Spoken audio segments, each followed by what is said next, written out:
पुणे जिल्ह्यामध्ये टॉप 9 बातम्यांचा आता आढावा घेऊया।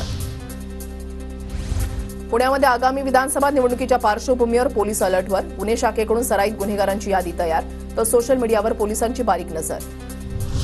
पुणे शहरामध्ये दक्षिण भागाचा पाणीपुरवठा आज बंद राहणार। कात्रजमध्ये मुख्य जलवाहिनीच्या दुरुस्तीचं काम केलं जाणार। उद्या उशिरा आणि कमी दाबानं पाणीपुरवठा होणार, पाणीपुरवठा विभागाची माहिती। पिंपरी चिंचवड शहराला येत्या काही तासांमध्ये मुसळधार पावसाचा इशारा। आपत्कालीन यंत्रणेला सज्ज राहण्याचे पालिका आयुक्तांचे आदेश, तर नागरिकांना दक्षता बाळगण्याचं आवाहन। पुण्यामध्ये मुसळधार पाऊस। खडकवासला धरणातून 11,000 क्युसेकनं पाण्याचा विसर्ग सुरू। पुण्याला आज ऑरेंज अलर्ट। पुण्यातील स्वारगेट ते मंडई या मेट्रो मार्गावरील स्थानकांच्या नामकरणासाठी समितीची स्थापना। स्थानकांच्या नामकरणाचा निर्णय समिती घेणार। महामेट्रोच्या व्यवस्थापकीय संचालकांची माहिती।